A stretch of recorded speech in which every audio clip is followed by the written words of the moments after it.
இப்ப 2026ல இப்ப இந்த பிப்ரவரி 14 அன்னைக்கு இவங்க ப்ரப்போஸ் பண்ண போறாங்க அப்படின்னா, அவங்களுக்கு எந்த அளவுக்கு பாசிட்டிவா இருக்கும்? அவங்க என்ன உடை அணிஞ்சுட்டு, என்ன கலர்ல உடை அணிஞ்சுட்டு போனா, அவங்களுக்கு இன்னும் பாசிட்டிவா இருக்கும்? நிச்சயமா. பொதுவாவே கிஃப்ட் வந்து குடுத்து, குடுத்து சந்தோஷப்படுத்திக்கணும்னு ஆசைப்படக்கூடிய ஆட்களே இவங்க தான்.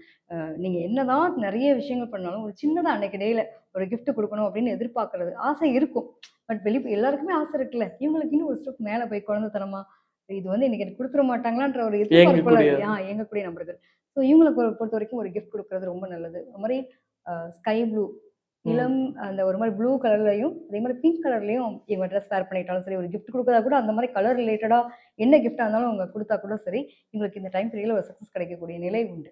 ஸ்கை ப்ளூ கலரும் சரி, அதே மாரி பிங்க் கலரும் சரி, ஒரு ட்ரெஸ்ஸா இருக்கட்டும், அவங்க வேர் பண்ணிக்கக்கூடிய ட்ரெஸ்ஸா இருக்கலாம், அல்லது வந்து கிஃப்ட் குடுக்கக்கூடிய விஷயமா இருக்கலாம். இந்த மாரி இவங்க பண்ணாங்க அப்டின்னா, அவங்களுக்கு உண்மையிலேயே ஒரு நல்ல சக்சஸ் இருக்கும். இவங்கலாம் வந்து ஒரு விஷயம் பண்ண போறதுக்கு முன்னாடி யார ப்ரே பண்ணிக்கிட்டோம்னா, அம்பாள் அம்பாள் வழிபாடு.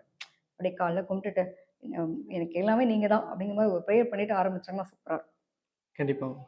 அதே மாரி பார்த்தீங்கன்னா, இப்ப அந்த ரிஷபத்தில பிறந்தவங்களுக்கு ரொம்ப நாளா சொல்ல மறந்த காதல் கதை, இல்ல எனக்கு வந்து என்ன இருக்கு? அத வெளிப்பாடு பண்ணா பிரச்சனை ஆயிடுமோ? இல்ல நாங்க ரொம்ப வருஷமா லவ் பண்ணிட்டே இருக்கோம். பட் ஆனா அந்த கமிட்மெண்ட்டுக்குள்ள வர்றதுக்கு எங்க வீட்ல ஒத்துக்கல அப்படிங்கக்கூடிய நபர்கள் கூட இந்த டைம் பீரியட்ல இவங்களுக்கு ஒரு சக்சஸ் குடுக்கக்கூடிய ஒரு டைம் பீரியட். ஸோ ரொம்ப நாளா பிரிஞ்சிருக்க தம்பதியரும் ஒண்ணு சேருவாங்க. ரொம்ப நாளா ஒரு பெர்மிஷனுக்காக காத்துட்டு இருக்காங்க அப்படின்னா, ஸ்டார்ட்டிங்ல ஸ்ட்ரகிள் போராட்டம் வரும். அதுக்கப்புறம் என் குழந்தை அவனோட அன்ப விட, அவனோட சந்தோஷத்த விட வேற எது பெருசா குடுத்துற போகுதுன்ற மாரி பேரண்ட்டுக்குள்ளேயும் ஒரு மனமாற்றம் வரும்.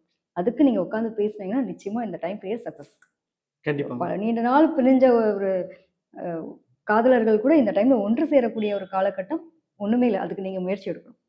நிச்சயமா இல்லையா? கண்டிப்பா. முயற்சி பண்ணா தான் எனக்கு சந்தோஷம் கிடைக்கும். நான் எதுவுமே பண்ண மாட்டேன். என்ன தேடி எல்லாமே வந்துரும்னு எதிர்பார்த்தா வேலைக்கு ஆகாது இல்லையா? ஸோ உங்களுடைய தன்னம்பிக்கை ரொம்ப நல்ல விஷயம். அந்த தன்னம்பிக்கைய நீங்க எந்த அளவுக்கு அத கான்ஃபிடென்ட்டா செய்றீங்க, நம்பிக்கையோட செய்றீங்கன்றது தான் ரொம்ப முக்கியம். நிச்சயமா உங்களுக்கெல்லாம் வந்து பல பேர் வந்து பிரிஞ்சிருக்கக்கூடிய நபர்களுக்கு இது ரொம்ப சக்சஸ் பீரியட் குடுக்கக்கூடிய ஒரு டைம் பீரியட். எத்தன பேருக்கு அப்படி ஆயிருக்குன்றத நீங்க கமெண்ட்ல போடலாம்.